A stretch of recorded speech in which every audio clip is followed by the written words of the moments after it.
Hello programmers, कैसे हैं आप दोस्तों। आप देख रहे हैं यूट्यूब चैनल और मैं हूं इमरान फ्रूक। आज दोस्तों हमारी जो नेक्स्ट जेएस का course from zero to hero हमने शुरू किया था, उसका नेक्स्ट पार्ट है या नेक्स्ट ट्यूटोरियल है, नेक्स्ट एपिसोड है।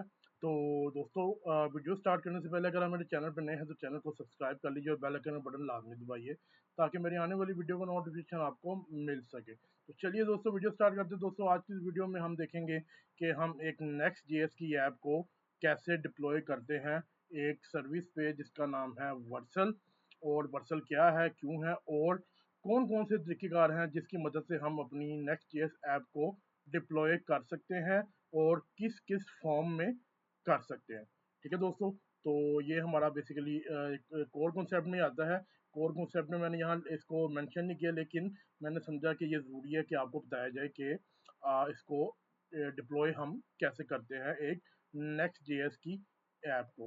तो चलिए दोस्तों चलते हैं और उसी ऐप पे काम करेंगे जो हमने पिछले लेक्चर में, लास्ट लेक्चर में, इस पूरी सीरीज में एक बनाई थी। वो वैसे एक स्टार्टअप ऐप थी, ठीक है, स्टार्ट ऐप थी, उसमें कोई खास नहीं था। ठीक है, तो आप नई अगर क्रिएट करना चाहते हैं तो आप दोबारा से नई क्रिएट कर लीजिए, नहीं तो आप इस वीडियो की लिस्ट में जाकर देख सकते हैं। हमने फर्स्ट लेक्चर में, आई थिंक सेकंड लेक्चर में, हमने ऐप कैसे बनाते हैं नेक्स्ट जेएस की मदद से, तो हमने वो देखा था। ठीक है दोस्तों, तो दोस्तों सबसे पहले हम बात कर लेते हैं वर्सल की। वर्सल क्या है? वर्सल बेसिकली वो कंपनी है जिन्होंने नेक्स्ट जेएस को क्रिएट किया है और उसको मेंटेन कर रहे हैं। ठीक है दोस्तों, और वर्सल एक ऐसा प्लेटफॉर्म है, क्योंकि ये नेक्स्ट जेएस इन्होंने खुद बनाई है, तो यहाँ पर आपको ज़ीरो कॉन्फ़िगरेशन करनी पड़ती है और आपको काफ़ी बेहतर सर्विस मिलती है, क्योंकि नेक्स्ट जेएस इन्होंने बनाई है तो उन्होंने उसके मुताबिक ही डिप्लॉयमेंट सर्विस जो है अपने कॉन्फ़िगर किए हुए हैं। ठीक है दोस्तों, नेक्स्ट जो है हम बात करते हैं कि हम अपनी प्रोडक्शन बिल्ड कैसे क्रिएट करते हैं। यानी कि प्रोडक्शन बिल्ड क्या होती है? बेसिकली नेक्स्ट जेएस जो है आपको out of the box production build provide करता है। यानी कि आपकी जो ऐप है उसके सारी को एक बिल्ड स्क्रिप्ट से एक उसका ऑप्टिमाइज बंडल तैयार कर देता है, जिसे आप यूज़ कर सकते हैं डिप्लॉय करने के लिए। ठीक है दोस्तों, तो हम देखेंगे वो कैसे करते हैं। सबसे पहले आपने अपनी ऐप में आना जो हमने स्टार्ट की हुई है। ठीक है जी, यहाँ पर आकर आप लोगों ने लिखना है, मैंने यहाँ pnpm यूज़ किया हुआ तो मैं यूज़ करूँगा pnpm रन बिल्ड। और अगर आप लोग npm यूज़ करें तो आप लिखेंगे npm रन बिल्ड और आपने एंटर कर देना। ठीक है दोस्तों, तो आपकी वो ऑप्टिमाइज बंडल को तैयार करना शुरू कर देगा नेक्स्ट जेएस के बिल्ड स्क्रिप्ट से। ठीक है दोस्तों, तो इसने ये देखें यहाँ पर नेक्स्ट बिल्ड रन कर गया है और यहाँ पर उसने अब स्टार्ट कर दी है। जैसे ही इसकी बिल्ड क्रिएट करता है फिर मैं आपको दिखाता हूँ कि क्या होता है वो। और दोस्तों ये देखें, हमारा ऑप्टिमाइज प्रोडक्शन बिल्ड तैयार हो चुकी है। यहाँ सबसे पहले उन्होंने क्या किया है, यहाँ लिखा हुआ है कंपाइल्ड सक्सेसफुली। देन उसने लिस्टिंग और चेकिंग वैलिडिटी ऑफ टाइप्स, यानी कि हम टाइप स्क्रिप्ट यूज़ कर रहे हैं तो देख रहा है कोई टाइप का कोई एरर तो नहीं आ रहा, टाइप स्क्रिप्ट का कोई एरर तो नहीं आ रहा। नेक्स्ट जो है कलेक्टिंग पेज डाटा, यानी कि जितने भी इसमें पेज हैं, हमारे पास पेजेस हैं, उन सब का डाटा इकट्ठा किया उसने। Then generating static pages, static pages उन्होंने जनरेट किए हैं, जिसमें से 5 पेज जो है हमारे स्टैटिक हैं। ठीक है, यानी कि सारी ऐप ही फिलहाल हमारी स्टैटिक है। ठीक है दोस्तों, और उसके बाद फाइनलाइजिंग पेज ऑप्टिमाइजेशन, यानी कि आपने अगर यहाँ पर कोई ऑप्टिमाइजेशन इमेज यूज़ की है या फ़ॉन्ट्स यूज़ किए हैं तो उसने सारे को ऑप्टिमाइज़ किया। ठीक है, जैसे ही आप ये बना लेंगे उसके बाद जो है यहाँ पर आप डॉट नेक्स्ट का फोल्डर देखेंगे और इसके अंदर मुख्तलिफ जितनी भी हमारी बिल्ड प्रोडक्शन की चीज़ें हैं वो सारी इसमें आ गई हैं। ठीक है, जैसे कि हमारी कैशे है, नेक्स्ट जेएससी कैशे, जो कि आपको डाटा स्टोर कर ले जब आप फैच करते हैं, ताकि बार बार आपको डाटा फैच ना करना पड़े और आपका लोड भी सेव हो और टाइम भी सेव हो। दूसरा सर्वर है, सर्वर में यहाँ पर देखें ऐप है, पेजेस है, चंक्स है। अब ये क्या है, ये सारी वो फाइल्स हैं जो जिनको रन करने के लिए आपको सर्वर की ज़रूरत पड़ेगी। ठीक है दोस्तों, उसके बाद जो है उन्होंने स्टैटिक की सारी चीज़ें बना दी हैं, जिसमें चंक्स हैं, CSS है और ये मीडिया, यानी कि हमने इमेज का कंपोनेंट यूज़ किया हो नेक्स्ट जेएस का, तो सारे मीडिया इसमें आ जाएगा और बड़े अच्छे वेब पी फॉर्मेट में आ जाएगा। ठीक है दोस्तों, और उसके बाद बाकी सारी ये चीज़ें। ठीक है दोस्तों, अब जो है हम सवाल होता है कि ये जो प्रोडक्शन बिल्ड जो उसने बनाई है, इसको हम लोकली रन कर सकते हैं? हाँ जी, कर सकते हैं। उसके लिए एक कमांड है स्क्रिप्ट रन करना हमने pnpm रन स्टार्ट, या फिर आप pnpm स्टार्ट कर दें या फिर npm स्टार्ट करें। अगर आप npm यूज़ करें, मैं pnpm यूज़ कर रहा हूँ, तो मैं pnpm स्टार्ट करूँगा और हमारा वो इस फोल्डर से Next.js के ये नेक्स्ट फोल्डर है, यहाँ से वो सारा डाटा उठाकर हमारी प्रोडक्शन बिल्ड जो है उसको यूज़ करके हमारे लोकल सर्वर पर वो चला देगा। ठीक है दोस्तों सवाल ये पैदा होता है, क्या जब हम वर्सल पर डिप्लॉय करते हैं तो क्या हमको ये सारे स्टेप मैनुअली करने पड़ते हैं, यानी कि npm रन बिल्ड, ठीक है, उसके बाद जो है npm जो आदमी स्टार्ट है, ये सारा जो हमको खुद करना पड़ता है? नहीं दोस्तों, हमें मैनुअली ये काम नहीं करना पड़ता। जब भी आपने वर्सल पे डिप्लॉय करना है तो वर्सल का जो डिप्लॉयमेंट सर्वर है वो ऑटोमेटिकली आपकी ऐप को डिटेक्ट करता है और Next.js का नेक्स्ट बिल्ड का स्क्रिप्ट रन करता है और ऑटोमेटिकली आपकी वो सारी ये फाइल्स बनाकर डिप्लॉय कर देता है। अब इस पर डिप्लॉय करने के क्या फ़ायदे हैं? नंबर 1 ये है कि आपकी जावास्क्रिप्ट, CSS, HTML जितने भी स्टैटिक एसेट्स हैं, फॉन्ट्स, इमेजेस, ये आपके रन करते हैं ग्लोबल CDN पे, विच इज़ एज CDN, जो कि काफ़ी फास्ट होता है। दूसरा ये है जो आपके API राउट्स होते हैं, ये as a isolated serverless function काम करते हैं। इससे मुराद ये है कि ये फंक्शंस किसी भी हद तक जा सकते हैं आपकी ऐप को रन करने के लिए, ठीक है। इन्फिनिटली आप इसके स्केल कर सकते हैं अपनी ऐप के साथ साथ, ठीक है दोस्तों। और एक और फ़ायदा है कि जो आपके Next.js के मिडल वेयर्स हैं वो आपके रन करते हैं एज आ एज फंक्शन। अब एज फंक्शंस क्या होते हैं? एज फंक्शंस वो फंक्शन होते हैं जो एज रन टाइम पे चलते हैं। अब सवाल ये होता है कि एज रन टाइम क्या है? एज रन टाइम Node.js की तरह एक रन टाइम है, लेकिन इसमें काफ़ी APIs कम है, ठीक है। ये लिमिटेड स्कोप के लिए होता है और ज़्यादातर ये Next.js जो है ये मिडलवेयर के लिए इस्तेमाल करती है। इसका फ़ायदा क्या है? इसका फ़ायदा है कि आप जैसे ही आप मिडलवेयर आपका अपलोड होता है, डिप्लॉय होता है, वो फ़ौरन ही बूस्ट करके रन कर लेता है, ठीक है दोस्तों। यानी कि ज़ीरो कोल्ड स्टार्ट, यानी कि उसको कोई ज़्यादा टाइम नहीं लेना पड़ता और वो फ़ौरन ही स्टार्ट हो जाता है, ठीक है दोस्तों। तो ये था कि वर्सल पे इस तरह से हम कर सकते हैं। अब सवाल ये है कि वर्सल पे डिप्लॉय कैसे करना है। उसके लिए सबसे पहले आपने अपनी ऐप को पुश करना है अपनी गिटहब डिपो में। तो मैं अपनी ऐप को इसको पुश करता हूँ गिटहब डिपो पे, उसी तरह आप लोगों ने भी गिटहब डिपो पे पुश कर लेना, ठीक है दोस्तों। तो पहले मैं पुश कर लूँ, तो सबसे पहले मैं आता हूँ यहाँ पर आने के बाद जो है मैं अपनी ये डायरेक्टरी बनाता हूँ, एक गिटहब डिपो क्रिएट। ये आप लोग यूज़ नहीं कर सकते, अगर आपने करना है तो ये बेसिकली होता क्या है, ये है आपकी गिटहब CLI, इसको आपको इंस्टॉल करना पड़ता है अपने कंप्यूटर पर, ठीक है दोस्तों। तो मैं ये कर लेता हूँ फ़ौरन से, और अगर आप चाहते हैं इसके बारे में सीखना तो आप मुझे बता सकते हैं डिस्क्रिप्शन में, और सॉरी लिंक नीचे आप कमेंट्स में बता सकते हैं मुझे और पूछ सकते हैं कि आप ये करना चाहते हैं। और इसके बाद जो है ये जैसे ही ये मैं स्टेप करी जा रहा हूँ फ़ौरन से, और ये हमारा जो है ऑलमोस्ट जो है ये कंप्लीट हुआ जा रहा है, और ये देखें कंप्लीट हो गया। अब मुझे अपने डाटा इसको सारे को पुश करना है अपनी गिटहब डिपो पे। तो मैं यहाँ पर आता हूँ गिट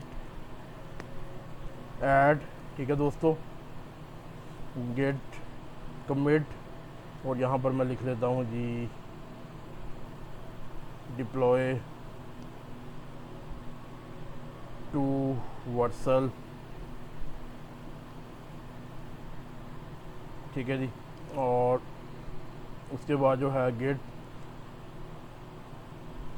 पुश, ठीक है दोस्तों, और ये मेरा सारा जो है कोड पुश हो जाएगा हमारी गिटहब डिपो पे। आप लोगों ने भी अपनी गिटहब डिपो पे पुश कर लेना ताकि आप मेरे साथ साथ ही चलते रहिए दोस्तों। मैंने अपनी ऐप जो है गिटहब पे पुश कर दी है, आप लोग भी अपनी ऐप को पुश उम्मीद करता हूँ कि कर चुके होंगे जो हम बना रहे हैं यहाँ पर नेक्स्ट स्टार्टर में, ठीक है दोस्तों। उसके बाद जो मैं अपनी गिटहब पे आया, और गिटहब पे मैं आपको दिखा भी देता हूँ कि नेक्स्ट स्टार्टर, ये देखें ये मेरी फ़ाइल पुश हो चुकी हैं, ठीक है दोस्तों। अब जो है आप लोगों ने जाना है वर्सल.com पे। वर्सल.com के बाद जाकर आपने वहाँ पर अपने गिटहब से साइन इन करना है, ठीक है दोस्तों। मैंने पहले से साइन इन किया हुआ है, जब आप साइन इन कर देंगे तो आपके पास सेम ऐसा ही डैशबोर्ड आएगा, कोई फ़र्क नहीं होगा, ठीक है दोस्तों। उसके बाद आप लोगों ने यहाँ पर क्लिक करना है ऐड न्यू पे और प्रोजेक्ट पे क्लिक कर देना, ठीक है। ये करने के बाद ये देखें नेक्स्ट स्टार्टर है मेरा, ठीक है। यहाँ सारी आपकी गिटहब रिपोजिटरी दी होंगी, और मैंने यहाँ पर इसे इंपोर्ट पे क्लिक कर दिया। इंपोर्ट पे क्लिक करने के बाद वो कह रहा कि आपने प्रोजेक्ट का नाम ये है, चेंज करना है। नहीं, मैंने चेंज नहीं करना। और अगर आपकी ऐप के कुछ एनवायरनमेंट वेरिएबल्स हों दैन आपने उसको यहाँ पर डालना, ठीक है। इस जो अभी तक हमने किया है इसकी कोई इन्वायरमेंट वेरिएबल नहीं है, तो आपने सिंपली क्या करना है, आपने डिप्लॉय पे क्लिक कर देना है। जैसे ही आप डिप्लॉय पे क्लिक कर देंगे तो ये वर्सल जो डिप्लॉयमेंट सर्वर है वो पीछे से नेक्स्ट बिल्ड का स्क्रिप्ट रन कर लेंगे, ठीक है दोस्तों। और वो बिल्डिंग शुरू कर देंगे आपकी ऐप की, ठीक है दोस्तों। जैसे ही ये बिल्ड होती है और ये हमारे डिप्लॉय होती है सर्वर पे, तब मैं आपको दिखाता हूँ कि क्या होता है, ठीक है दोस्तों। तो दोस्तों ये देखें हमारी ऐप जो है डिप्लॉय हो चुकी है वर्चुअल पे। अब आप इस पर क्लिक करेंगे तो आपका वो लिंक आ जाएगा यूआरएल, जिसकी मदद से आप अपनी वेबसाइट को कहीं से भी ऐप को एक्सेस कर सकते हैं, ठीक है दोस्तों। तो ये हमारी जो हो गई है डिप्लॉय, ठीक है। अब देखते हैं डॉक्यूमेंट में जाके नेक्स्ट ऑप्शंस क्या हैं हमारे पास डिप्लॉय करने की। तो दोस्तों उसके बाद जो आती है हमारे पास सेल्फ होस्टिंग आती है। सेल्फ होस्टिंग से मुराद ये है कि आप ऐसी जगह पर सेव कर सकते हैं अपनी, यानी कि डिप्लॉय कर सकते हैं ऐप जो कि Node.js सर्वर हो। जैसे कि उन्होंने यहाँ पर एग्जांपल दी हुई है, इसमें अमेज़ोन EC2 आ जाता है और डिजिटल ओशन की एक ड्रॉपलेट की एक उनकी एक सर्विस है, वहाँ पर इसको आप कर सकते हैं डिप्लॉय, ठीक है, क्योंकि वो Node.js सर्वर पर रन कर रही होती है। बस वहाँ पर आपको अब इंश्योर करना होता है कि आप अपनी बिल्ड और स्टार्ट के स्क्रिप्ट को वहाँ पर रन करवाने के ऑप्शन दें, ठीक है। नेक्स्ट जो है हमारे पास एक ऑप्शन ये है, सेकंड ऑप्शन के डॉकर इमेज, यानी कि जो प्लेटफॉर्म आपके डॉकर को सपोर्ट करते हैं वहाँ पर आप डॉकर इमेज के ज़रिए से इसे कर सकते हैं। बस आपको यहाँ पर बिल्ड योर कंटेनर की कमांड में Docker build -t next.js Docker देना पड़ता है। उसके बाद आपने ये रन योर कंटेनर ये वाली कमांड दे देनी, सारा उन्होंने बताया हुआ है। लास्ट ऑप्शन तो हमारे पास बचती है वो है स्टैटिक HTML एक्सपोर्ट। ये है कि आप अपनी ऐप को स्टैटिक HTML एक्सपोर्ट में कर लें, यानी कि आपको फिर कौन सी स्टैटिक फाइल मिलेंगी, HTML फाइल्स मिलेंगी, CSS फाइल्स मिलेंगी और जावास्क्रिप्ट फाइल मिलेंगी, जिससे आप किसी भी थर्ड पार्टी सर्विस जैसे कि गिटहब के पेजेस हैं वो, क्योंकि वहाँ स्टैटिक फाइल्स आपकी रन करती हैं, तो आप वहाँ पर इसे डिप्लॉय कर सकते हैं या फिर नेटलीफाई वगैरह पर, ठीक है दोस्तों।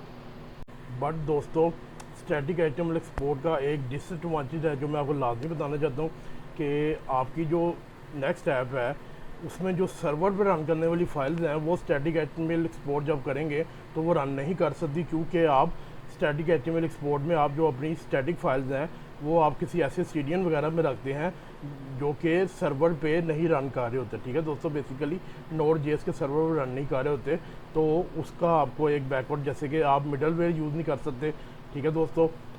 ISR जिसे आप इंक्रीमेंटल स्टैटिक रीजनरेशन कहते हैं, जो ये टेक्निक है Next.js में जो हम आगे जाके देखेंगे, ठीक है दोस्तों, ये आप यूज़ नहीं कर सकते। और आप इसके रीडायरेक्ट्स और हेडर्स और कुकीज़ वगैरह ये चीज़ें आप यूज़ नहीं कर सकते। ये आप लोगों ने ध्यान में रखना है अगर आपने स्टैटिक HTML एक्सपोर्ट की ऑप्शन को यूज़ करना है। दोस्तों नेक्स्ट क्वेश्चन ये पैदा होता है कि आप लोग स्टैटिक एक्सपोर्ट कैसे कर सकते हैं अपने Next.js की ऐप को। तो उसके लिए दोस्तों आप लोगों ने अपनी nextconfig.js की फ़ाइल में जाना है, वो मैं आपको दिखा भी देता हूँ। आप लोग यहाँ पर आपको मिलेगी nextconfig.mjs है, यहाँ पर क्यों ये दी हुई है क्योंकि मैं TypeScript यूज़ कर रहा हूँ। अगर आप जावास्क्रिप्ट यूज़ कर रहे होंगे तो यहाँ होगा next.config.js, उसमें आपने जाना है और आपने यहाँ पर जाकर जो है अपने आउटपुट का आपको एक वेरिएबल मिलेगा जिसको आपने देखे लिखा हुआ आ गया है और इसको आपने, ठीक है जी, आप क्या करना है यहाँ बताया हुआ, आपने इसको कर देना है एक्सपोर्ट के नाम से, ठीक है। और जैसे ही आप ये करेंगे और उसके बाद जो है आप यहाँ पर अपने टर्मिनल में नेक्स्ट बिल्ड का स्क्रिप्ट रन करेंगे, npm बिल्ड या फिर pnp बिल्ड, ठीक है दोस्तों। तो ऑटोमेटिकली वो आपके नेक्स्ट कॉन्फ़िग से ये एक्सपोर्ट की उठा लेगा और ऑटोमेटिकली यहाँ पर फिर आपकी इस ऐप में यहाँ पर आपके आउट नाम का फ़ोल्डर बना हुआ आ जाएगा। ये यहाँ पर बता भी रहा है कि आप जब ये करेंगे तो आपको Next.js will produce an out folder which contains the HTML CSS JavaScript बेसर for your application, यानी कि आउट फोल्डर के नाम का एक फ़ोल्डर बनाएगा आपकी Next.js की ऐप में और उसमें आपकी HTML CSS और JavaScript तीनों चीज़ें एज अ स्टैटिक फाइल्स पड़ी होंगी, ठीक है दोस्तों। दोस्तों ये था हमारा मॉड्यूल जिसमें हमने बात की कि नेक्स्ट जेएस की ऐप को आप किस तरह से व्हाट्सएप पे डिप्लॉय कर सकते हैं। सेकंड हमने ऑप्शन देखी कि सेल्फ होस्टिंग क्या है और सेल्फ होस्टिंग पे आप किस तरह से इसको डिप्लॉय कर सकते हैं। देन हमने देखा कि आप कैसे अपनी ऐप को नेक्स्ट ऐप को HTML स्टैटिक एक्सपोर्ट में एक्सपोर्ट करवा सकते हैं। ठीक है दोस्तों, जिसके ज़रिए से वो आपकी स्टैटिक फाइल जनरेट करता है जिसे आप HTML CSS और जावास्क्रिप्ट कहते हैं। ठीक है दोस्तों, तो दोस्तों ये थी आज की वीडियो। अगर आपको ये वीडियो पसंद आई है तो इसे लाइक कीजिए, शेयर कीजिए और मेरे चैनल को सब्सक्राइब कीजिए। टिल द नेक्स्ट वीडियो, अपना और अपने इस चैनल का ख्याल रखिएगा। Bye bye.